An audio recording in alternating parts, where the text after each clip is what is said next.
nest. From lane to the new shining ground, echo chants where the legends are found. Heroes carved in the heart of time, we march on through grit and grime. Oh Tottenham, Tottenham till I die. Raise the banner, let it fly. Through the rain, through the fire, this is my club, my only desire.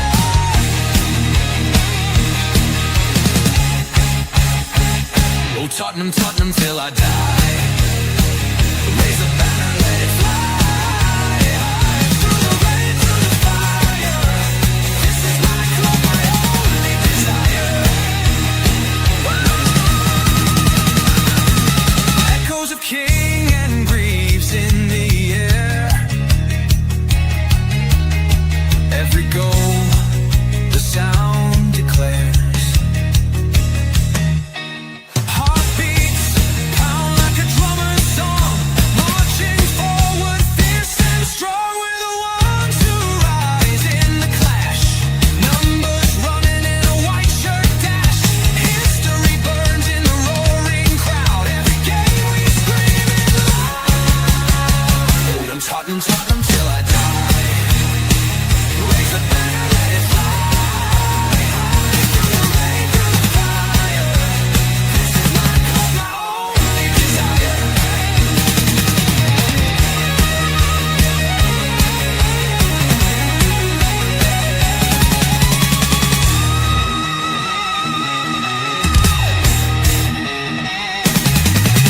We're the ones who rise in the clash. Numbers running in a white shirt dash. History burns in the roaring crowd. Every game we scream it loud. I'm Tottenham, Tottenham till I die. Raise the banner, let it fly. Through the rain, through the fire, this is my club, my only desire.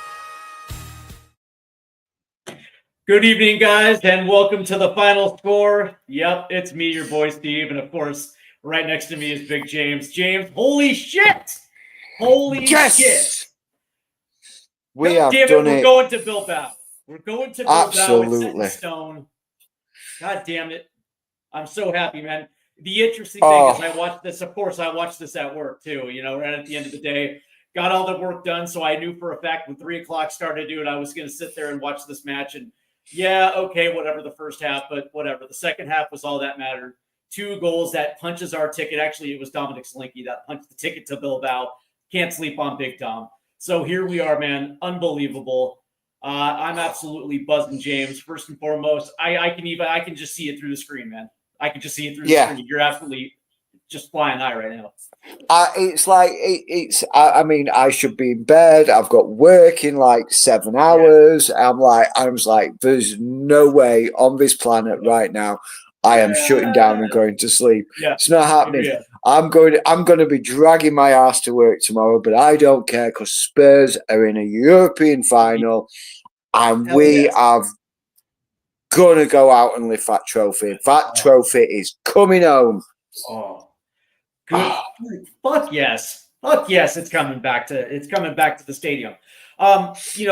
Before we get into the chat, and I'm so glad you guys are here. I want to send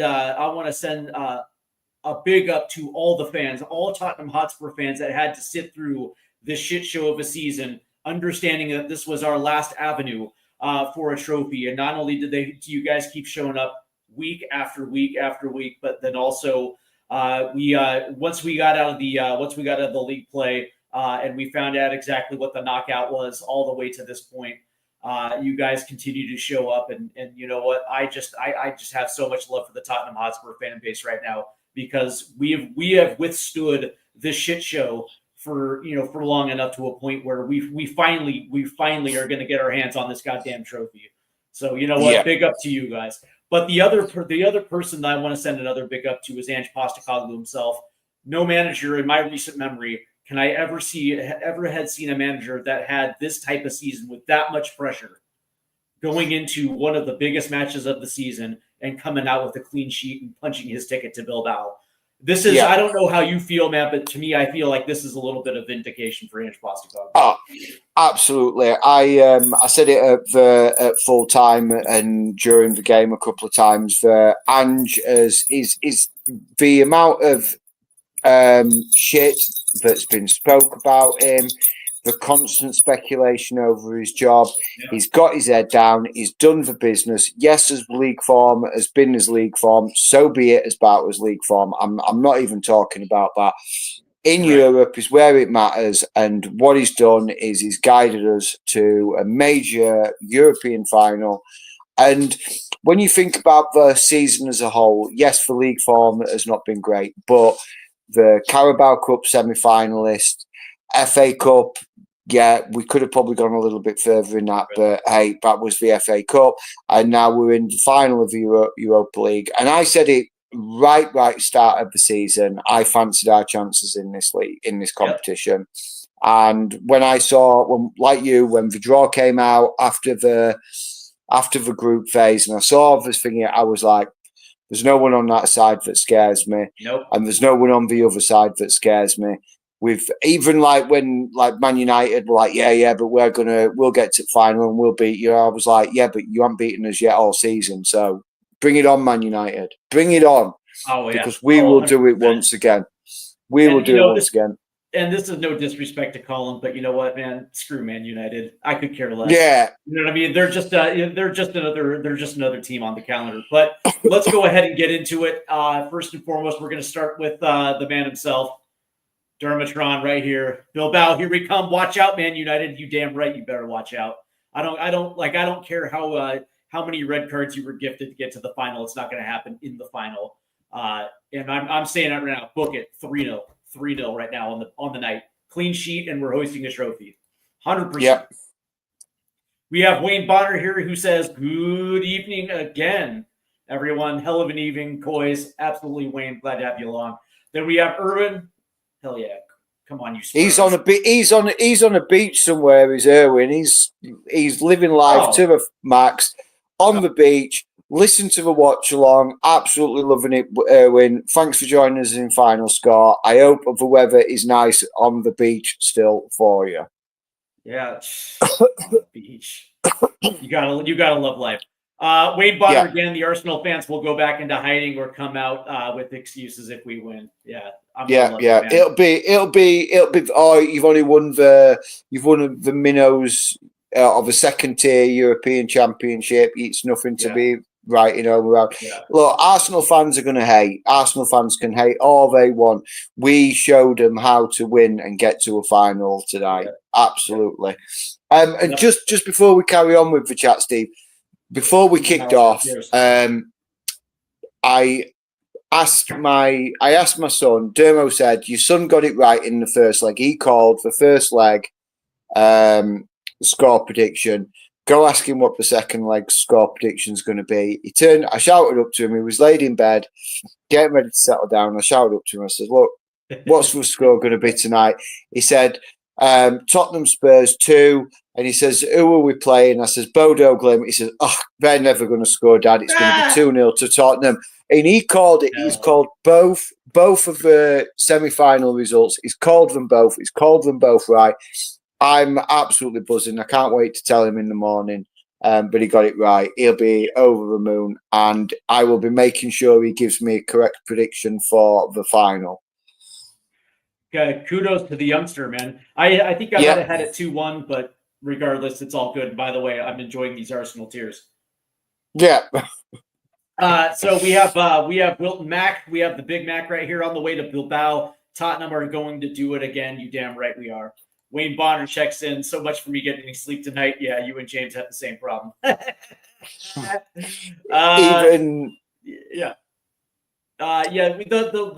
biggest problem is the fact that you have so much adrenaline because of this match, and it takes a while for you to get that adrenaline dump before you can actually settle in. Yeah. Wilton McDonald comes back and says, "I'm happy for the younger fans. I am too. I'm happy for the for the new Spurs fans that have only been online for about 10 years. Absolutely, and hopefully this time we get to see one. We get to see the trophy. Carl Simpson, my guy. Love it. Arsenal, it's all right. Arsenal, some clubs aren't made for finals. Wayne Bonner, oh, when the Spurs go marching in. Go marching in. Oh, when the Spurs go marching in. Oh, I want to be in that Be my number. Oh, when the Spurs go marching in. We have Boom Co. Let's go, boys. Absolutely. Who do we have? Carl Simpson again. I said the same thing, James. I can go to bed now. I hear you. I feel that way every day. Here we go. Wilt McDonald, super happy for our American fans. Leo, Jacob, Jack, etc. Jacob, where are you? I have not seen a show. I don't know who that is. So, congrats. Thank you very much. Us American Hotspur fans are incredibly excited. I can speak for the entire Spurs collective here in the United States. We're excited. Boris said, if we were the green kit on the 21st, we'll win. Green kit is our good luck charm. Yep. We haven't lost in the green kit. It's amazing. I hear you, right? Like that's the thing. It's like aesthetically, it's not my favorite, but I recognize a streak when I see one. And guess what, man? You just don't fuck with a winning streak. You just don't. Yeah. I've got one of my other shirts hanging up behind me. I couldn't make up my mind. Did I want to go home? Did I want to go away? So I thought, you know what, I'm going to hang me away one up. It's one of my favourite shirts, by the way. I loved that away shirt, and I've got my old. It's an older one, but it's still a Spurs shirt. I've got so many shirts. I got Deuce hanging over my shoulder right here. So yeah, Dempsey. Is that Dempsey's? Yeah. Oh yeah, Dempsey's Tottenham shirt. Yep. Yeah. Niall O'Connor. Yes, boys, great win today. Played great and confident game onto the finals. Absolutely, my guy. And then Boris says, James, he needs to give you the lotto number. The lotto number. Yeah, absolutely, absolutely. Right. So let's break this down, then, Steve. I mean, obviously, you watch this game. You watch the game. Me and Dermo were watching it, doing a watch long. What's your thoughts? What did you think? Well, you know, it's funny because I sent you a message on message on WhatsApp, and the first 20 minutes, I was like, are my eyes deceiving me? Is Ange parking the bus in the second leg? Because that's very un-Ange like. They were really at times it looked like there was 10 behind the ball, and they were perfectly comfortable with not playing with the ball. I thought the first 20 minutes were really just haphazard. It really did look like they were getting adjusted to the pitch. They were getting adjusted to the weather a little bit. And the first 20 minutes, I was like, it's kind of sloppy. But as that first half kind of progressed, you saw Spurs really just kind of dig in with their game plan. The interesting thing was they felt comfortable with the 2-goal lead. Never at any point when Bodo had the ball did it look like they were pressed. They looked extremely comfortable just defending, and I got to give a ton of credit to Ange. He was right. You know, there's no need. There's really no need to chase goals. Get through the first 45, and now all of a sudden, all the pressure's on Bodo, and all we have to do is just sit back and just defend. And they certainly did. And I thought it was a brilliant game plan from that aspect. Absolutely. I mean, I would have. I said it in before the whistle. The best form of attack is defense. The best form of defense is to attack. But Spurs proved me wrong there. I was thinking the first 20 minutes was very much like a boxing match. They were like throwing jabs at each other and the odd little glancing blow and feeling each other out. But as soon as it got to half time at 0-0, I felt a little bit more comfortable. Got to 55th minute, and I was even more comfortable. And the longer that it stayed 0-0, the more Bodo and Spurs were giving him the ball to play and try and come at them. Absolutely. And I think and the more it went on, I was more confident that we were going to nick a goal or two. And it came that way. I mean, Pedro Porro's goal. Yeah, well, I mean, Solanke's goal, right? Comes off the corner, and I Yeah, think it was Romero that headed it Romero. forward.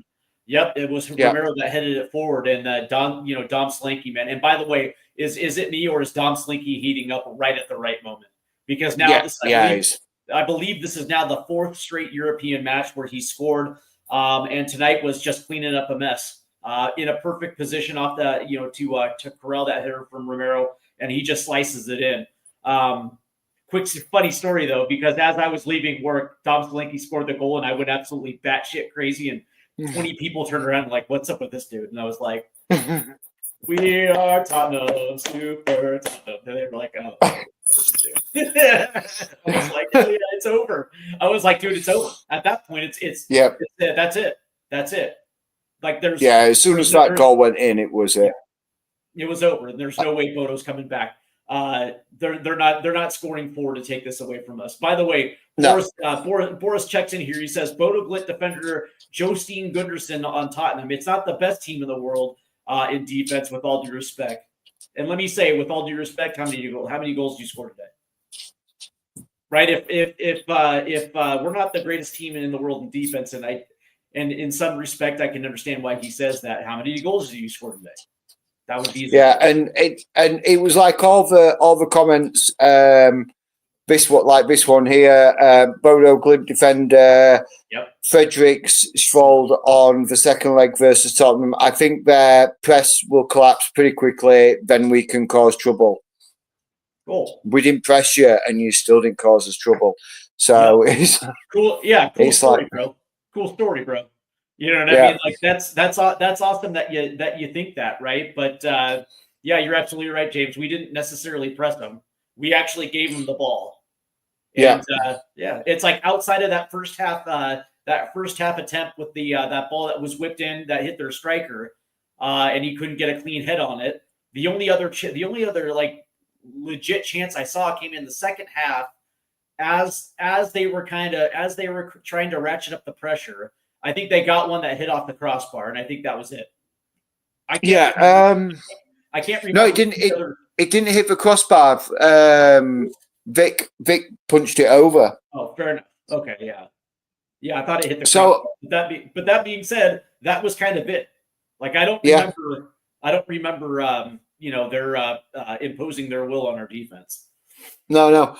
I mean, we can go through some of the stats of the game if you want. I've got them here in front of me, and some of them are. It's crazy, really, when you think about it. So possession wise, Bodo Glimt 68%, nearly 69% of possession. Spurs 31% of the possession. Bodo 7 shots to Tottenham's 8 shots, 2 on target for Bodo, 3 on target for Spurs. 3 off target for Tottenham, 3 off target for Bodo, and 2 shots blocked each. Bodo's pass accuracy was far better, 85% passing for Bodo, 73.8% on Tottenham's. 1 clear-cut chance for Bodo, 2 for Tottenham, 3 corners for Bodo, 8 corners for Tottenham, and again, Spurs, although we were strong defensively, this stat does surprise me. So Bodo had 80% tackle success. Spurs only had a 63% success tackle rate. But I can't see that personally because we were so much more stronger defending. We won 55% of our aerial duels to Bodo's 45.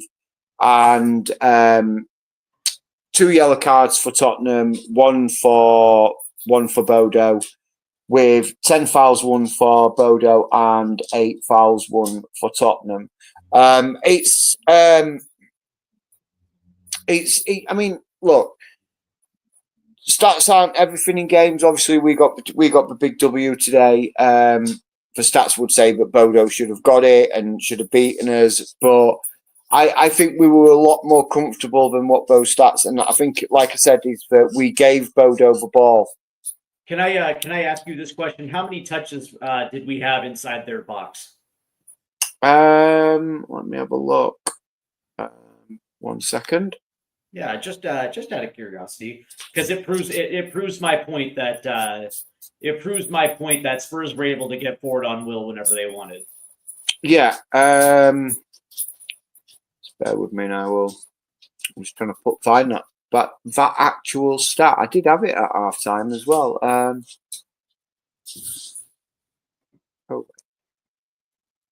Yeah, and what's interesting about it is, Tottenham just said, here, have the ball. It's not that big of a deal. Yeah.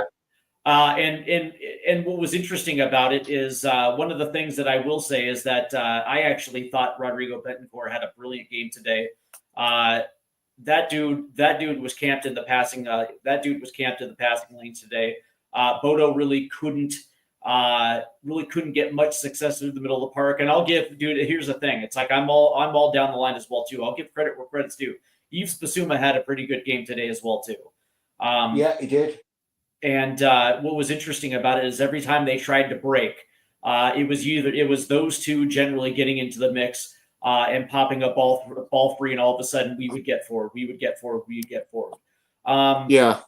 And that being said, it's like that's great. So you can have all the possession in the world, but what are you doing with the chances that you try to create? Well, the answer is you didn't get really many chances to create. That's the whole thing. It's like even with 69% of the possession, it doesn't matter to me. It's with that possession, how many opportunities do you have a chance to create? And Bodo had next to none. Where Spurs, every single time they came down the pitch, what was it? Generally speaking, a deflection out for a corner. Yeah. It's like, I think it was in that first half where Richarlison played one to Udogie, who put one over. Put one across the box, and that was the only time. And I think that was the only time that Brennan Johnson actually got himself into an advantageous position. If it wasn't batted away by their keeper, that easily would have been a goal as well too. I mean, the way that I look at this is that Bodo can talk all the shit that they want. At the end of the day, we gave you 69% of the ball, and you did 3% with that possession. While we had 38% of the ball, and we capitalized. We basically got forward when we wanted, when we capitalized on the chances that we took. End of story. Yeah. I want to hear it. So just to go back to your question of touches inside opposition box, Bodo had 12 touches inside the Tottenham box, and Tottenham had 15 touches inside the Bodo box. So we dominated that bit. We were well in control. I like this comment from Boris saying that Ange lost it with Matt Law tonight for a stupid question, asking it won't mean anything to United and it won't save their season. And Ange was like, why should I care about United? Exactly that. Exactly. And Boris again saying Kulu also got a shit ton of rust off himself that game. Absolutely did. He looked a little bit more of Kulusevski of old, linking up the play. Romero, Wayne Bonner, Romero, Bentancur and Bissouma were huge tonight. Well, I absolutely agree. They were absolutely huge tonight. And if me and Dermo were a little bit carried away with when it was watching the clock, and we never announced a man of the match or anything. But for me, Bentancur, my man of the match, just went about his business. Absolutely was a rock and went about his business, and really, really happy with that. I do want to give a shout out to Mikey Van de Ven as well too. That dude was absolute. That dude came large in the second half as well too. Especially when Bodo started ratcheting it up and they were trying to ping boxes in to that left hand side corner of the box. It was Mikey Van de Ven that was heading those balls out of that box. Like, that dude became a rock after that first chance in the first half, where home dude slipped past both him and Romero in that channel. That shit didn't happen again for the rest of the match at all. No, absolutely. He was pretty solid. Bobby, did Vic get booked for it? I was impressed with Johnson taking a yellow for the team. Yeah, he did. I think Vic got booked late for slow play. Yeah, for time wasting. Yeah. And Boris again saying they even made Matt Law change his question as it annoyed Anne that much because of how idiotic he is. I don't even know why we still have him in it since he's a Chelsea rep. Yeah, you know what? That's the thing. It's like, dude, can you actually be happy for this guy? Like, like everybody understands the league.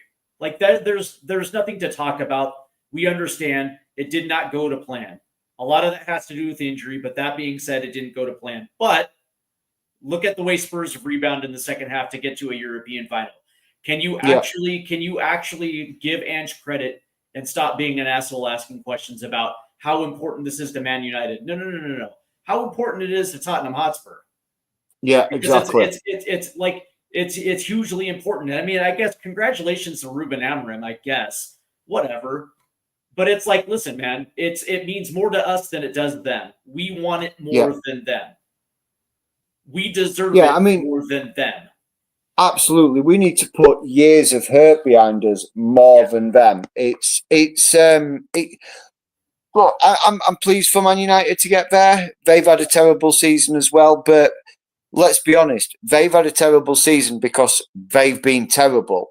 We've had a terrible season because our squad was decimated for at least 60-70% of the season. And it's still going on.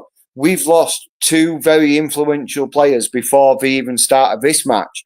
And before the final, we're not going to have two influential players. We're going to be without Bergwall. We're going to be without Maddison. Johnson's picked up a knock tonight. We don't know how serious that could be. That's going to be something I'm going to keep an eye out, and if anything's going to come of that, and what. So, Matisse Tell got stood on, Romero got stood on, but these players have just. And we look. Yes, we've been terrible, but we've been terrible for a reason. We've got a genuine reason why we've been terrible. The inconsistency of the players being able to play together. But I have noticed, certainly since the Frankfurt game, where Ange's played the same sort of team, but it's been mainly in the European games and mixing it up in the Premier League, that Romero and Van de Ven are starting to get an understanding with each other again. Yep.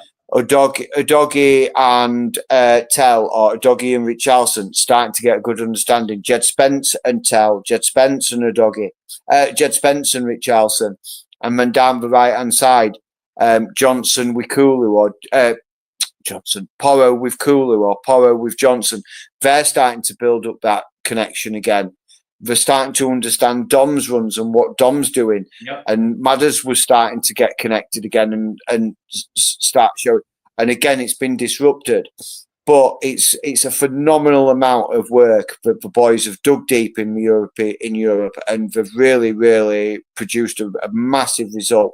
And you saw what it meant to them. I don't know if you saw the end of the game and like the players being over with the fans. You saw what it meant to those players. They were in, there was 400 travelling fans, and they were in the fans. They were in there.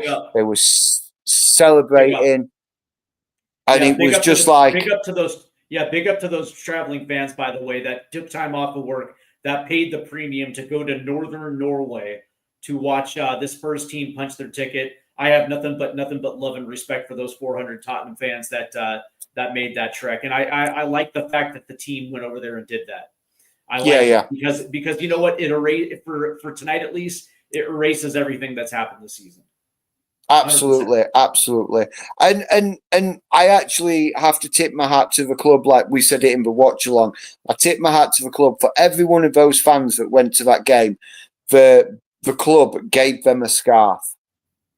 I mean, it was a simple scarf. It was a navy blue and white scarf with the crest on, but that's a nice touch. That is something nice. That shows that they actually care about the fans a little bit. I mean, I don't think it came out of Daniel Levy's pocket, but we're probably £1 million less on our transfer budget for next season. Well, but you know what it does? It shows appreciation, and that's something that fans have wanted to see all season. Like, do you appreciate the fact that we take time out of work to watch this club, take time away from our family to travel to watch this club? And it means a lot. It means the world to those 400 people that continue to do it, or the whoever, how many shows up in the Premier League. It means everything for these fans because they've been around for what, 20, 30, 40 years, and they've seen good and they've seen absolutely disgusting. And to see them punch a ticket to a European final means the world, and the club recognized it and said thank you. And I love that. Yeah. I do as well. Yeah. Wayne Bonner in the chat says, hell, there wasn't one bad performance out there tonight. The players showed the same pride and passion as the fans. Absolutely. Absolutely. Yeah. And you know this, James, because I've said it ad nauseum. The only thing that I want to see is these players give a shit. Like, that's the bare minimum. And you know what? Say what you will, but over the last week, we get the win versus Bodo on Thursday. We get the draw against West Ham. And both performances, you saw a different Tottenham Hotspur. You saw a hustling Tottenham Hotspur. You saw a Tottenham Hotspur that actually showed up and was willing to put in that fight for that day. And now we've seen it again. And absolutely. We've seen 3 straight performances where it goes above and beyond just getting a shit. They care about the fans. They played with passion. They played with heart. And to me, that's why I'm so proud of today, because they understood the assignment and they went out there and executed it. Yeah, and they did it well. Yeah, they executed it with precision tonight. That was a very, very complete performance by any Spurs side that I've seen. I mean, we've had good games against like Manchester City in the Premier League, Frankfurt in the Europa League, and I would say that was a better result, a better match, a better team management than what we did at Frankfurt. And Frankfurt was hostile, but that was so much better. I mean, I said to Dermo in before the whistle, but we've got the last time we went away from home in a European knockout match with a 2-goal lead. We were playing Dynamo Zagreb, and we ended up losing, getting turned over 3-0, and it was like it had me worried. I like when you hear things like that, you're like, oh God, that could potentially happen again. But I think they handled the pitch, they handled the atmosphere, they handled their business. They went about their business and they handled it with absolute surgical precision tonight. Do you know what it felt like?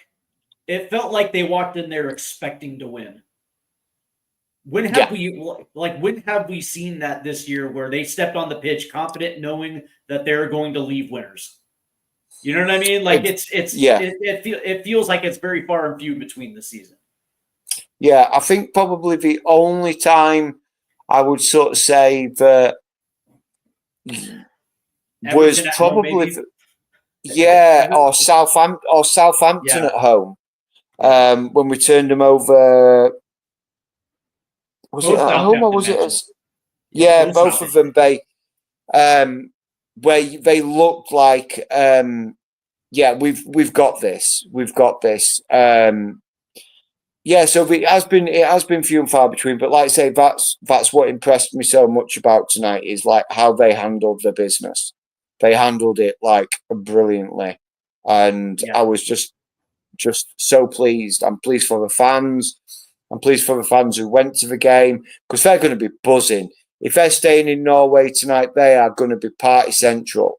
And the players, I'm so pleased for the players. And because, I mean, yes, these players have not been at the club for 30, 40 years and had to go through the pain of what the Spurs fans have had to go through.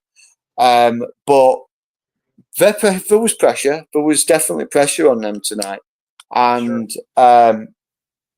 it was handled expertly.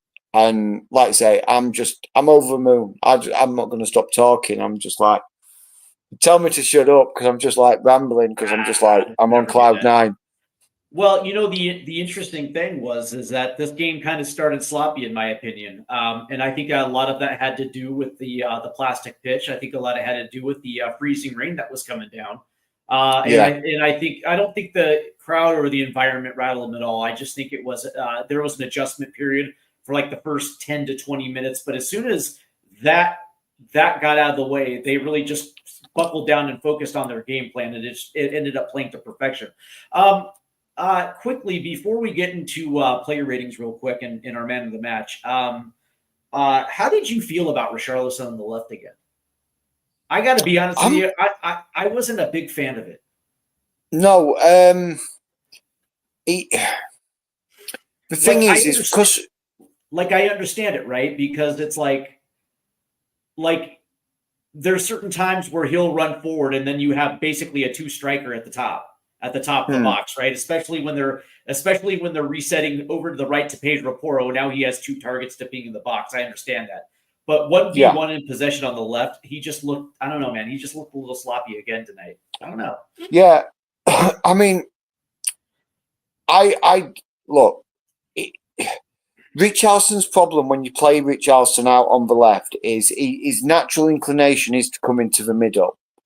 So what I found is that when Richie was drifting in, it left a lot of open space on that right, Bodo's right hand side, and it gave them the ability to sort of exploit it a little bit. They didn't, because Doggy was there mopping it up and ushering, and Doggy had, like I say, Doggy had a good game as well. It was like he did really well, and it kind of narrowed the pitch down a little bit because Richie kept coming in. It kind of narrowed it down because he wasn't out wide. When Tell came on for Richie and Tell was staying out wide, it spread them. It stretched them a little bit more, and they weren't. I thought Tell came on and he had a good game as well. He did some good things, and he was able to stretch the play a little bit. Well, the one thing that they were doing in the first half, though, is if you notice, they were pinging balls down pitch, right? So you saw a lot of balls over the top from Romero and Van de Ven. You even saw it a lot with Pedro Porro as well too, because they were looking for a way to stretch that back line. So they were taking chances. Now a lot of it didn't work, but I like that, man. I like it. I like it when our center backs and our wing backs are on the front foot, just trying to ping balls. I think it's especially when you're dropping 8-9 back. And you're on the counterattack. It's actually kind of a brilliant strategy too, because you're essentially forcing center backs to run. I like it. Yeah, I do as well. And I think it shows that Ange is not one dimensional. Correct. Because everyone says he's Ange ball. It's one dimensional. It's his play this way, and we're going to play this way every game. But and again, funny is we haven't played Ange ball in months. No. That's the truth behind it, right? Yeah. Tonight was not Ange ball at all. Tonight was like, all right, cool, let's camp on a 2-goal lead, and then exactly. And we're playing for a goal. And you're absolutely right about Tell when he came on. You're absolutely right. Some of his movement inadvertently stretched their back line, and of course on the set piece with the header that Slinky cleaned up. But let me ask you a real question: was it a cross or was it a shot? Pedro Porro. It was a cross. It was a cross. Yeah, you got it. It was a cross. Yeah, it was a cross. But when it went in, it was like what? But if you ask him, if the press, I mean, he's going to get asked. He's going to get asked that question: was it a cross or a shot? What's he going to say? Oh, it was a shot, 100%. It was a shot. Yeah, I meant to do it. Of course, did. But I mean, it wasn't. I mean, if he genuinely meant to do it, and I mean genuinely meant to do it, that's one hell of a goal. It was a hell of a goal regardless. It was a hell of a goal regardless. But oh, dude, I went batshit crazy. I was on my way home. I think I almost caused an accident. Sorry to those folks. All right, so let's go ahead and get into the player ratings. And then we're going to do our man of the match, because I happen to agree with you with Betancourt, but there's also somebody else I want to talk about, and I think he potentially has earned it. So we're going to start with our boy Guillermo Vicario in net. Where did you think his performance late tonight? I'm going to give him a solid 7. Not because I'm not marking him down low as a 7 because he did anything wrong, but he didn't have much to do. So I can't put him higher because he didn't have much to do. The few times he was called in to action, he dealt with it. He was there. He looks solid and strong. What about yourself? What are you giving Vic? I have Vicario at 7 as well too, and mainly for the same reason. He didn't really have a lot to do tonight. In the opportunities he did have, he was absolutely rock solid. It helps that Romero and Van de Ven were playing in front of him, cleaning up, doing the dirty work to make his job a little easier. But one of the things that I started noticing that, because we weren't building out of the back. Vicario was pinging balls down on goal kicks, and some of them were a little. I'll be honest. Some of them were a little sloppy. There were a couple there in the first half that were pinged out of bounds, and I think a lot of it had to do with the placing of some of the outfield players as well too, because some of them went straight over their head and right into a Bodo defender. But outside of that, man, I can't be angry with Vicario because he didn't have a lot of work. So it certainly wasn't his best performance, which we'll probably see against Manchester United. But it also clearly wasn't his worst performance. So a 7 is absolutely solid. Let's go to Destiny Udoji. So Udoji for me is an 8. He's solid defensively, caused threats going forward. You can't you can't argue with him.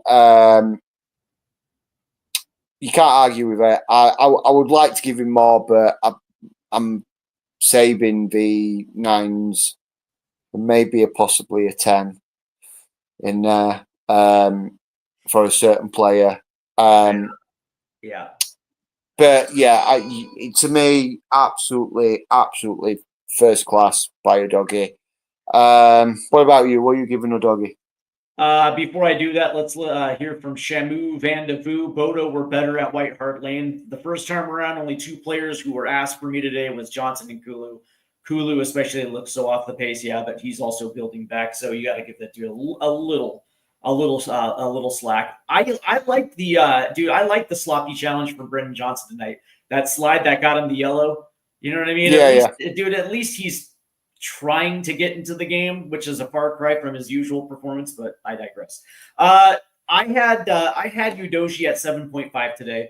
And I actually thought he was pretty good. I mean, in the attacking sense, he didn't really have a lot to contribute as far as crosses, but he was certainly bombing up the left-hand side as much as he possibly could. But you're absolutely right, and I think you hit this right on the nail. It's when, especially in the first half, when Richie was drifting centrally, he stepped up to claim that space, and he was not allowing Bodo to push down that right hand side. I think it's a testament to his defensive abilities, but also isolated 1v1 on that deep in that right hand side. He was absolutely brilliant. And maybe if I missed one, maybe you'll tell me, but I don't think he got burnt once tonight. No, I can't think of any where he lost his man and was left exposed, or the defence was exposed because he was too further forward or not tracking back. So no, I can't. That's why I gave him an 8. I can't think of any. That's exactly right. By the way, Shamu's asking if mine is the 2010, 2011. No, sir. It's the 2012, 2013.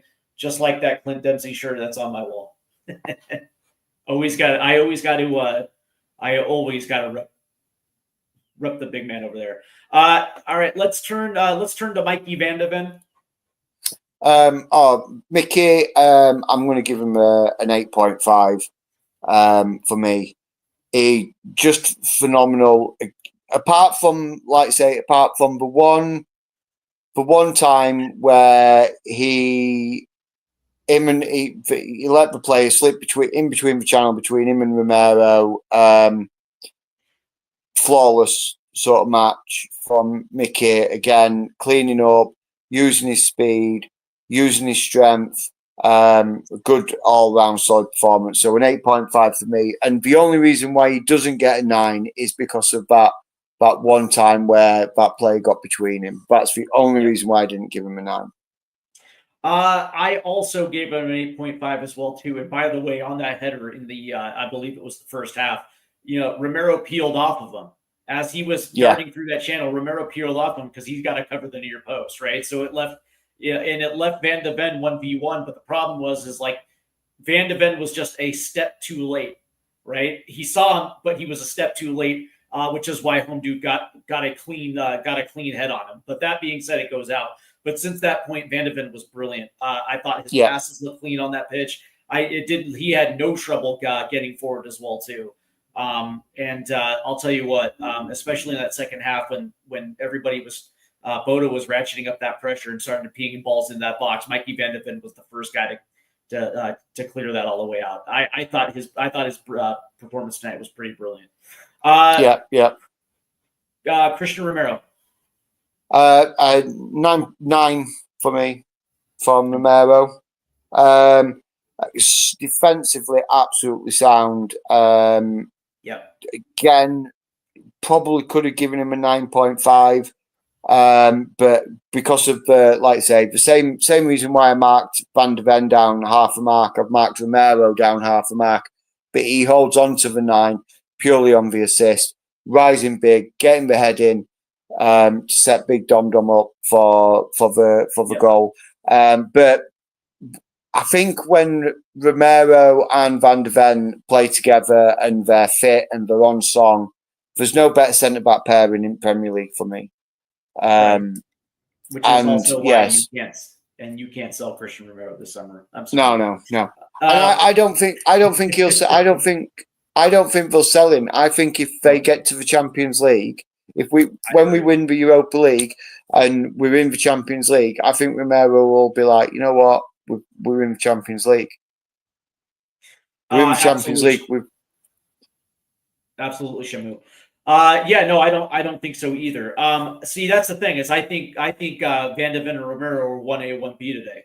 Like I know that Slinky and Porto get the goals and that's brilliant, but there was a reason why we held this team in check the entire game and why they didn't get off stayed off the score sheet. And if you remember back to the first leg when they started, when they got that goal late, it was because of that insurmountable pressure, right? And they just happened to squeak one past Van de Ven.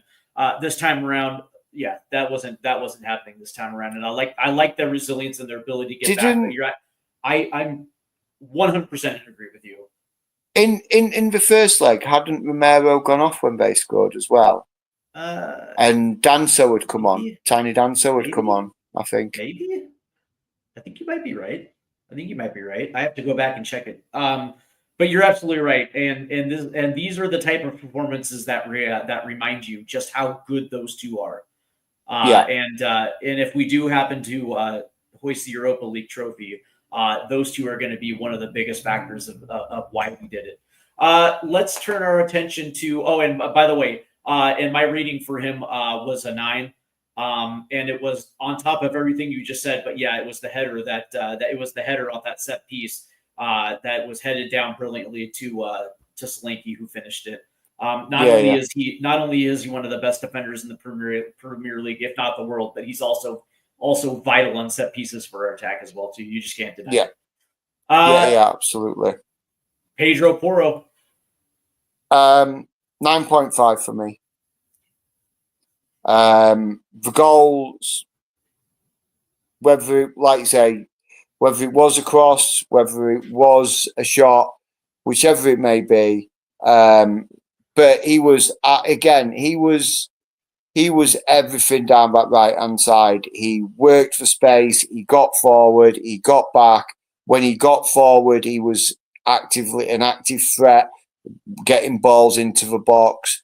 And just it's absolutely defensively sound. And I know Pedro Porro has his issues and he's got his critics about his defending, like he's more of an attacking wing-back rather than a defending wing-back. But I think tonight he showed that he can defend and he can be a defensive wing back as well. and still have the ability to influence the game going forward. So he's a 9.5 for me. It's Porro. I think he was absolutely phenomenal. I'm handing out my first 10 of the season. I think it was that good. Pedro Porro in the first leg was involved in 2 goal contributions, including the 60-yard dime that hit James Madison in the first leg. And he follows that performance up with a goal that seals the victory for us tonight. And again, you're absolutely right. It's his ability getting forward, finding himself in space, taking chances by pinging balls in the box, and one of them happened to go in tonight. But you're absolutely right. I think what these performances do is let everybody know just how good of a 1v1 defender is when he's on it, when he's motivated to play, when he's absolutely 100% on. And Bodo could not attack down that side, down that right side of the pitch. They just couldn't do it. And you're absolutely right. And I want to also say that, especially with Brendan Johnson not hustling back at certain points tonight, he also is the guy that steps up in space, but then he tracks back. Like again, it was the same thing with Destiny Udogie. It's like, I can't necessarily point to a time where that winger skinned him to get around him tonight. Just didn't happen. But also his positioning was absolutely brilliant tonight too when they were trying to play over the top. Pedro Porro was there to clean it up. It's like it's not happening. It's not happening. And again, with this back four plus Vicario, when they have these type of performance, and I understand it's Bodo, but that being said, it's a major European competition. It's a semifinal. Who was the rock? That back 5 was the absolute rock tonight. And it is it's undeniable. And Pedro Porro, to me, taking what he did in the first leg and then doubling down on it and being even better in the second leg when we absolutely needed it, he deserves a 10 in my book. Fair enough. All right, moving on to Yves Bissouma. I'm going to give Yves Bissouma a solid 8.5.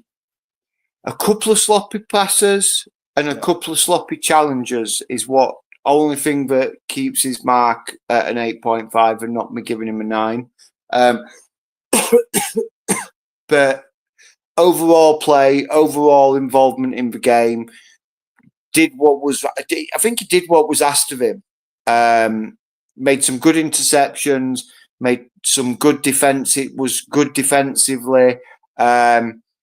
A couple of wayward strikes that I still think one's waiting to come out of orbit from the first leg, let alone the second leg. But yeah, I think he again, overall brilliant. He sort of commanded the midfield. And I always think that Bissouma looks better when he's next to Bentancur. I think Bentancur complements Bissouma well because they have a greater understanding working with each other and playing together. But yeah, I think an 8.5 is a fair grade on Bissouma's overall gameplay. But he did back up what he did in the first leg. Me and Dermo were talking about it, saying that we hope we get the Bissouma from the first leg, not for Bissouma that we've seen many times throughout this season. And he did. He backed it up. He turned up and he played really well. And like I say, 8.5 for me. I'm going to give Bissouma an 8. And make no mistake, like I want to give players credit where credit's due. And we saw a better version tonight of Bissouma than we did in the first. But he's gotten better. Like if you look at his performance against Bodo in the first leg, you saw his performance against West Ham, and now you saw the performance tonight, and it feels like he's trying to end the season strong. And I don't know if it's because he's putting himself in the shop window and he understands he's running out of time to make people forget about some of the performances he had this year. Whatever his motivation is, he has actually gotten better, and it's absolutely evident. One of the things that I liked tonight was him taking the chance of stepping up in 1v1 challenges. When Bodo would get the ball back a little bit deep in our territory and they were trying to press forward, who was there to step up and make a challenge and get the ball right back? It was Yves Bissouma. Yeah, it really was, and I like the fact that he was. I like the fact that he was trying to camp in passing lanes because that actually worked as well too. The only thing that still bugs me is when a ball's deflected down and we're on the attack. And again, he was right there at the top of the 18-yard box alone, and then he sends one into orbit again. You know what I mean? Yeah. And it's like Yeah. I understand what you're trying to do, but when you don't have anybody that's within a 5-foot radius of you, you can take a quick touch and try to put a good solid put a good solid shot on goal. That's my only, if that's my only knock against Basuma, he had a really good game. Like if that's it, let's be honest. He did. Let's turn to Rodrigo Betancourt. So for me, Bentancur is my first 10 of the season, and it's a 10 for me for Bentancur. Flawless performance by Bentancur. I cannot talk everybody through the game again. My voice won't take it, but he was just amazing. Interrupted the play, got in key blocks, got in key tackles, disrupted the passing lanes, linked up with Decky going forward and the wide men, pinged across field balls numerous times, was a threat looking forward, got himself in and around the box and sort of made a general nuisance for himself. It was a perfect performance for Bentancur. I really, really enjoyed watching him tonight. He was, like I say, he was phenomenal, and it's a 10 for me. I'm gonna back that up, and I'm gonna hand out my second. I think it was that plus the everything that you just said, but he was also almost playing the same role in that double pivot as Yves Bissouma. So you're absolutely right. He was a disruptor. To the point where there were a good block of time where Bodo was forced to the wings because they were able to play through the middle of the field. Right. Yeah. A lot of that testament was exactly what you just said. He was camped in passing lanes, but he was also, again, willing to step up and make a challenge. But then he gets forward. That's the other part of the equation. The dude gets forward, and you're like, what's so crazy about it is there was a moment a couple times where as he's getting forward, he's drawing defenders off other players, right? And just by his presence moving forward and his ability to link up, you're drawing defenders off, which opens up numerous goal scoring opportunities. I thought he was brilliant tonight, and I actually think that this is probably one of his best performances of the year. He's had some really good performances, but these last two European matches were the two best performances from Betancourt this year. I second that. Let's move to the wings now, and we're going to start with Brendan Johnson. Look, I'm not going to say there was a bad player on the pitch tonight, but he was probably the weakest link on the pitch tonight. Went missing for. Not missing is probably is a bit of a strong word. Drifted in and out of the game, I would say. That's a nice way of saying it. Yeah. When he was involved, he looked strong, but when he wasn't involved and the ball was on the opposite side, didn't really sort of see him making the run or making himself available for the space or even signalling that switch the play back, switch it over this way, I'm in acres of space or anything like that. And for me, it's I like I say, I'm not going to say he had a bad game. He didn't have a bad game, but the reason why I'm going to give him a 7 is because of his A, the yellow card, and B, the fact that for portions of that game he was invisible and he drifted out of the game.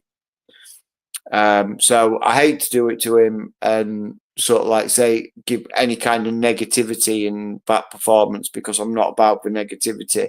But I just think as a realist, he went missing for sections of that game, and realistically, I've got to mark him down a little bit on that. So that's why I'm giving him a 7. I'm going to give him a 6, and it was because everybody else was so good that it almost makes him stand out a little bit. And outside of that cross by Udoji that was deflected, where he was actually in a good position to score, you're absolutely right. You have to consider, like, the yellow card. It was nice seeing him try to make a challenge, but it was kind of an ugly challenge. But you're absolutely right. One of the things that bugged me though was there were numerous times where Pedro Porter tried to play him on the ball at the right hand side, and he pulls up short. Like he's not even going to make an effort to go after it. And it's like, listen, man, the pass may be weighted to the point where you're not going to be able to catch up with it. But that being said, being a defender up in that dude's face could cause turnovers. You know what I mean? Yeah. Be aggressive. It's like, sometimes I don't understand his decision making, and I don't understand some of his lackadaisical and lazy thinking. It's like, like for instance, like if it was Kulusevski out there on the right, he's chasing those balls down. And even if he doesn't get to them, he's still going to try to make a play, get his foot there, try to poke it out, whatever the case may be. He's just not going to allow, a Boda defender just to be able to get the ball unmarked and just allow him to build up play from the back. It's, like he was also invisible from the press. I don't know, man. I was not too thrilled with his performance tonight. So I'm going to give him no. Yeah. Let's go to Richarlison. I'm going to give Richie I think a 7. Yeah, 7.5 for Richie. Drifted in too much and narrowed his attacking trio. Like we said earlier, I think he drifted in and left space behind him, which made Doggy have to work twice as hard because but he did. You see, he did make some good challenges though. So maybe I'm being a bit hypercritical. It's like it's a hard one really because he did some good things and then he did some bad things. No, I think I'm going to stick with it. 7.5. He's trying to talk. He's trying to talk himself out of it. No. Yeah, no, I'm going to stick with 7.5. And just how, the fact that it drifted in a little bit too many times and could have done better with the ball at his feet a few times. Sort of is the only reason why I mark him down. But he was solid on the press, solid closing the gaps down, good defensive work at times, and I think he played overall well. And like I said against West Ham, is that we've got to remember he's only recently coming back from injury as well, so he's getting the rust off him and rust off himself as well. So I think 7.5 is a fair. I'm gonna give him a 6.5. And mind you, this is not saying that I think he was bad or I think he's a bad player. I just don't think that he looks good on the left-hand side. And to your point, like his best attributes are being up top and kind of being a fox in the box, using his movement to peel off defenders to make himself available for crosses, those type of things. And Richarlison's very good at that. Out wide, the problem with him is it mutes his best attributes. And I don't think out wide, I don't think his speed is necessarily utilized all that well. But also possession tonight was like that first half possession was not good. No. But I will give you credit because he did actually press well. He tried in the press. He did close down gaps when the ball was played around him. He did work his butt off to get back in front of his man. So I will give him credit for that. I like people that work hard. He certainly worked hard. I just don't think in the attack his best attributes are suited out wide. Unless you're constantly bringing Udogie up and he's going to be playing in a two high striker system, and you're constantly pinging balls into the box. That necessarily wasn't that tonight either. And it was like, I don't know. Like I get why Ange does it, and it works. Like I can't knock it because it works. We won. It is what it is. But I just don't think that he's necessarily all that great out left. Yeah. Let's turn to Dejan Kulusevski, our boy Decky. So I'm going to give Decky a. I'm going to give him a 7.5 as well. Yeah. So first half looked really good, looked really busy going forward, was triggering the press, looked strong in the press, was really starting to influence the game, I thought. And then the second half sort of drifted off a little bit. And I think a lot of the reason why he drifted off a bit was probably fatigue. He's just coming back from injury himself. I mean, he got good minutes under his belt again, and you could see that he's starting to get back to a strong Kulusevski. Yeah. And I think the next couple of games before the Europa League final is going to be key to how good he's going to be in the final as well, because we're going to need him in the final. But yeah, I think a 7.5 is a good solid for Decky. I 100% agree with you. I thought his first half was actually really good. We started seeing that deft touch that he has too when he's working around the box. I thought some of his short passes were good. I thought his ability to lead wingers on was pretty good. I just thought his awareness was absolutely sharp. And I think you're absolutely right. I think in the second half, and if I remember correctly, he got the full 90 against West Ham. Yeah, he did. Yeah. Right? And I think that he's not 100% at that point where he can string together back-to-back 90s. Because I do agree. I thought he got a little laggy in the second half. I didn't think he was able to get into position as much as he did in the first half, and I think a lot of that just is fatigue and rust. But that being said, from what I saw, here's the dilemma that I have. Right, so we're gonna have a couple matches before that final. Yes. So does Ange restrict his minutes this upcoming weekend and then give him a 90 before the final, or does he run him out there and give him a 90 and then wrap him in cotton before the final? You know what I mean? Or does he get like maybe 45 in each match or something? I would probably give him 45 minutes at the weekend. Well, half an hour to 45 minutes at the weekend against Crystal Palace.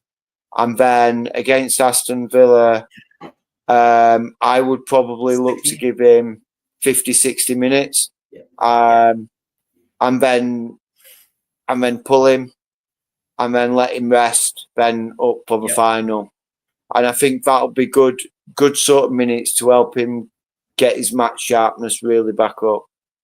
I think giving him another 90 minutes against Crystal Palace at the weekend would be too soon, and it runs the risk of him aggravating anything that he might still be dealing with. And I think if you give him a 90 minutes before in the Aston Villa game, it kind of then puts the pressure on that is he then going to be able to recover in time for the following Wednesday, which I am pleased with the Premier League, by the way, but they have moved that game, and Aston Villa can claim prejudice all they want, but I don't care. I agree. Let's move to Big Dom Solanke. So Big Dom for me, I'm going to give him a 9. Worked so hard all game, got his reward in his goal. Was first half was really pressing and pressuring, and in the second half was sitting in between the lines to try and be an outlet. So when the ball came up, he was there. He could hold the ball up. He was looking for the distribution to a supporting player, and I think he played. Oh boy! Excuse me. There it is. Sorry, there it is. But it's starting to come. It's starting to come. There it is. So yeah, I think he definitely deserves his 9 and definitely deserved his goal. And he just worked. He's so tirelessly in his run as well. He worked so hard for the team, and I think he's really starting to hit some form now. Yes. But yes. I agree with that comment that you just put up, by the way. I hope surely we're going to start seeing more Scarlett and Ajay in the mix for minutes in the next few games. I don't know about Scarlett because I heard he's got a knock, but I don't know, maybe you know a little bit more than that I do, but I heard he's got a little bit of a knock. And were bought by the fans would have cost 6,600, but the club gave those 400 fans. Yeah. I'll give Dom a 9 too, because the running commentary on was like he's terrific in the press, but for whatever reason he just can't get free for a goal, whatever the reason was. But tonight, not only did he have his work in the press, but he also was rewarded, and I was very happy. His goal was the reason why we moved on. That was it. That was it. And I liked his positioning too. Sometimes Dom, is not in position, but I'll tell you what, man, tonight he was. And I like to see him. And I think now this is his fourth European game with it. I think he scored 5 out of the last 6. He scored it now, or 4 out of the last 5. So. Yeah. So he's starting to round into form at the best time right now for us. And I think it's absolutely brilliant. All right, let's get to the bench. How did you rate the bench tonight? I thought the bench was good. I thought it was strong. Yep. We only really... It was Matisse Tell and Papsar, right? Yeah, they were the 2 substitutions. So Papsar for Bissouma. No, Papsar for Johnson. And Tell for Richie. Tell for Richie, yeah. So, oh God, my earphones are going to die. So, really quickly, hang on, what I'll do, that one should have a bit of charge in it. Let me.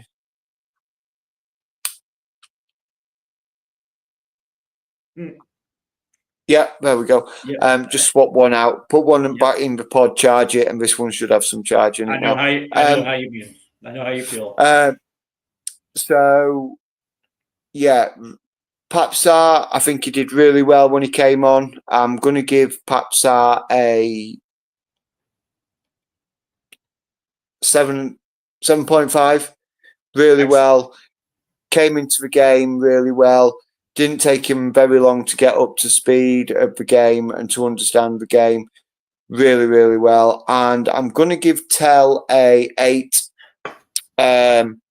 Stretched, started when he came on, did the right thing, stayed out wide, really stretched the Bodo back line by staying out wide, where we had Richie cutting in, Tell was staying out wide, and it allowed for space to be operated in between. And yeah, I think they both came on and had a positive impact on the game. I completely agree. I give our bench, both of those guys, a solid 8. Came in, did not dip in fitness or performance. They stayed up and into the with the pace of this game, and actually, I think they provided this 11 some good cover as well too. You're absolutely right about Matisse Tell. All right, lastly, the last of our ratings, Ange Postecoglou. I am going to give Ange tonight. I'm giving him a 10. I think he got the tactics right. I think he got the team right. I think he got the how to nullify Bodo and how to allow the team to just do their business. So it might be controversial and I might get torn anew to pieces in the chat, but I'm giving him a 10. I think he got it absolutely bang on tonight. I concur. And do you know why? Because he played Bodo Glimt with Celtic. Yeah. So he knows Bodo Glimt. He knows what it takes to win there after losing there before. Like the only way that you're going to get better in life is not by winning, but by losing, because you learn from your mistakes. It seems common sense. But that being said, you're absolutely right. And mind you, tonight's team was the exact same team we saw in the first leg. Yeah, and we dominated the first leg, and we dominated the second leg without the ball. You're absolutely right. Yeah. His tactics were on point tonight. He knew exactly how to handle the situation. He knew exactly how to put his players in the best possible situation to succeed. He got his substitutes right. This whole European run, there's been some sketchy games for sure. But since the knockout round, AZ Alkmaar, Frankfurt, and now Bodo Glimt, he is absolutely passed with flying colors. I 100% agree with you. Ange Postecoglou hit all the right buttons tonight, and he should be getting praise for this one tonight too. All right. Yeah. The last of the night, because James, I know you're about ready to fall asleep on me, so we're going to end it right here. Yep. I'm flagging. I am flagging. Man of the match for me. I said it earlier on. I've not changed my mind. Even like recapping everything, it's got to be Bentancur.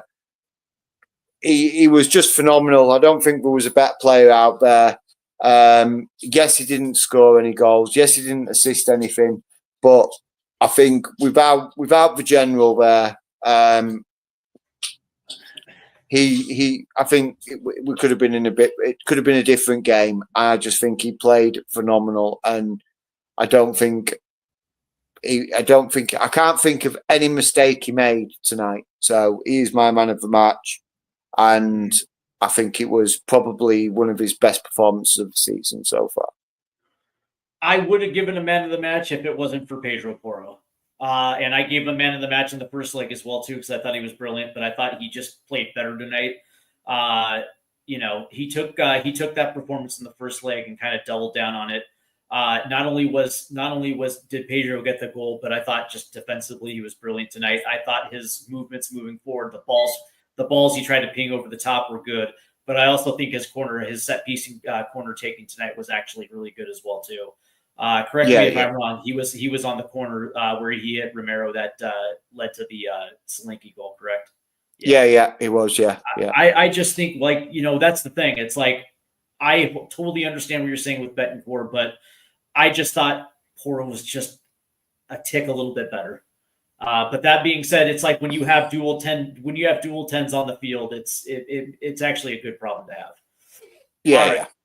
Well, that's gonna do it for us, guys, and I want to thank everybody for tuning in tonight. I'm just over the moon. I can't believe that we're in a European final. You damn right. I'm taking work off that day to be a part of this. To be a part of this watch along and be a part of the pregame and postgame. So just to give you a quick update. On Saturday, we have our Spurs morning talk show on Stateside Footy. James, are you going to be there? Yep, I'll be there.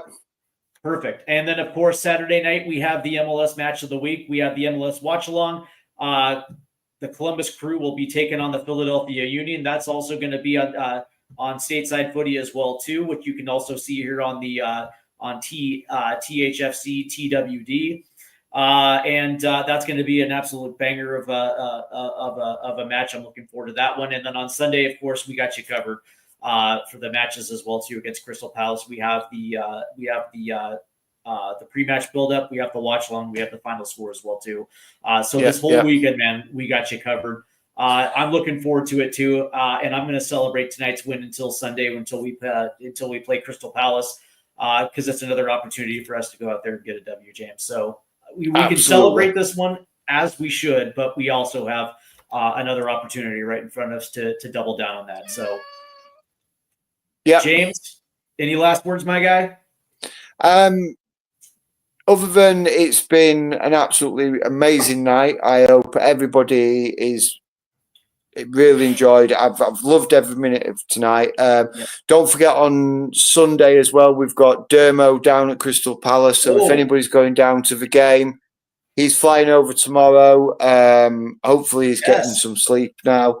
So Dermo is going to be live from the ground and joining us at halftime and at full time from the ground and giving us on reaction and doing some chats with some of the fans there, which will be great. And obviously me and you, Steve, the MLS watch along, the Spurs watch along, we're doing before the whistle, we're doing final score. It's going to be an absolutely rampacked weekend. And of course we'll bring you up to date with anything that we hear news wise that may happen between now and then. and we will hopefully be able to keep you updated on any upcomings and outgoings and what's going off in everything Tottenham.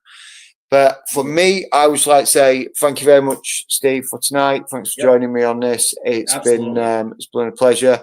I am literally going to have a quick bite to eat because I haven't eaten yet, and it's 12:05. Yeah, a quick and I'm bite, going to be up for working. Yeah, a quick bite, and then it's going to be just passed out. It's that type of night. Exactly. Yeah. Again, I want to congratulate all Spurs fans out there, man. This tonight was much about you as it is about the team.